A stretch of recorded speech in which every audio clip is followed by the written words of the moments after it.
এক দেশে এক রাজকন্যা ছিল। রাজকন্যাটি ছিল অসম্ভব সুন্দরী।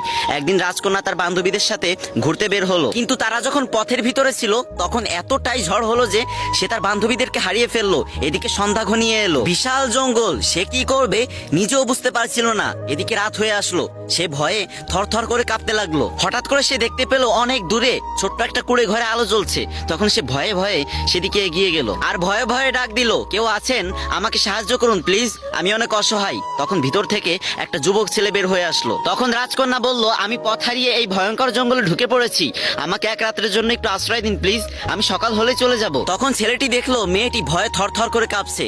তখন সে আর না করতে পারলো না, মেয়েটিকে ঘরের ভিতর নিয়ে গেল। ছেলেটি যে বিছানায় ঘুমাতো মেয়েটিকেও সেই বিছানায় ঘুমাতে দিল আর বলল, আপনি চিন্তা করেন না, সকাল হলেই আমি আপনাকে আপনার বাড়ির পথ চিনিয়ে দিব। এই বলে ছেলেটি নিচে বসে কুপি জ্বালিয়ে পড়াশোনা করতে লাগলো। কিন্তু আশ্চর্যজনক বিষয় হচ্ছে, ছেলেটি মেয়েটির দিকে কিছুক্ষণ পর পর অবাক দৃষ্টিতে তাকাতে লাগলো, আর এটা দেখে মেয়েটি ভয়ে থরথর করে কাঁপতে লাগলো। মেয়েটি এখন এটা ভেবে ভয় পাচ্ছিল যে এই বিশাল জঙ্গলে ছোট্ট একটা কুঁড়ে ঘরের ভিতর আমি একটা ছেলের সাথে, এই ছেলেটা যদি আমার কোনো ক্ষতি করে তাহলে হয়তো আমার আর করার কিছু থাকবে না। হঠাৎ করে সেই মেয়ে অর্থাৎ রাজকন্যা দেখতে পেল সেই ছেলেটি নিজের হাতের আঙ্গুল আগুনে পোড়াচ্ছে। যখন একটু পুড়ে যাচ্ছে তখন সে আবার আগুন থেকে হাত সরিয়ে নিচ্ছে। এভাবে ছেলেটি কিছুক্ষণ রাজকন্যার দিকে অবাক দৃষ্টিতে তাকিয়ে থাকতে লাগলো, আবার কিছুক্ষণ নিজের হাতের আঙ্গুল পোড়াতে লাগলো। এভাবে করতে করতে সারা রাত কেটে গেল। যখন ভোর হলো তখন ছেলেটি রাজকন্যাকে তার রাজ্যের পথ দেখিয়ে বলল, আপনি এখন যেতে পারেন। কিন্তু রাজকন্যা ছেলেটির চোখের দিকে তাকিয়ে রইলো আর ভাবলো, এটা আবার কেমন ছেলে যে এত রাতে এই বিশাল জঙ্গলে একটা সুন্দরী মেয়েকে একা পেয়েও কোনো ক্ষতি করলো না, আর সে কেনই বা নিজের হাতের আঙ্গুল আগুনে পোড়াচ্ছিল।